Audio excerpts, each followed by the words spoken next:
qui viennent. D'abord, il faut savoir que cette troisième dose, on l'a déjà commencé depuis longtemps. Oui. Tenon, on vaccine les transplantés rénaux, on vaccine les gens sous chimiothérapie. On est en train d'élargir le SEC et c'est une très bonne nouvelle et c'est une très bonne décision qui a été prise. En plus, ils ont ratissé large puisque au début, le conseil scientifique avait dit peut-être les plus de 80 ans, etc. Il y a des pays qui ont fait plus de 80 ans, l'Allemagne a fait 65 ans. Israël, c'est 30 ans, hein. Oui. Alors, chacun sait. Vous savez, s'il y avait qu'une solution par rapport à cette crise du variant Delta, ça serait là, en l'occurrence, c'est une demi-mesure très satisfaisante, moins de 65 ans.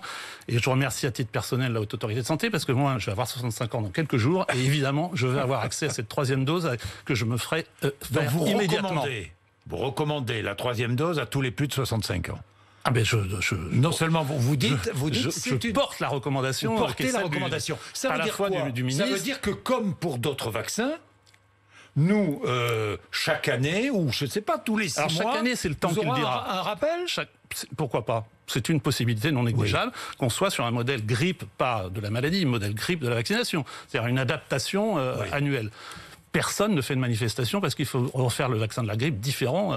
En plus, on n'est pas du tout dans le même niveau d'efficacité. Et puis, il faut rappeler qu'il y a plein de vaccins pour lesquels il y a plusieurs injections. L'hépatite B, ça a été longtemps 3 injections. Le vaccin contre le pneumocoque, c'est 2 vaccins ou un vaccin qu'il faut répéter tous les 3 ans. Donc, il faut revenir un peu dans la culture vaccinale. C'est le virus et c'est la réponse immunitaire qui dicte. Pour l'instant, on n'a pas le recul nécessaire pour savoir quand il faudra faire ces Et pour les immunodéprimés, une 4e dose bientôt ? Peut-être. Alors, les immunodéprimés, il faut savoir que là aussi, la Haute Autorité de Santé a autorisé, là, début août, l'utilisation des anticorps monoclonaux, et ça, c'est aussi une très bonne nouvelle, parce qu'on ne parle pas assez des traitements. Mais là, c'est du traitement préventif, c'est-à-dire, en gros, pré- ou post-exposition. Soit quelqu'un qui a été contact, soit quelqu'un qui est très immunodéprimé, qui n'a pas de réponse à 3 doses, et qui peut avoir assez ces anticorps monoclonaux, et on est en train d'organiser ça à Tenon.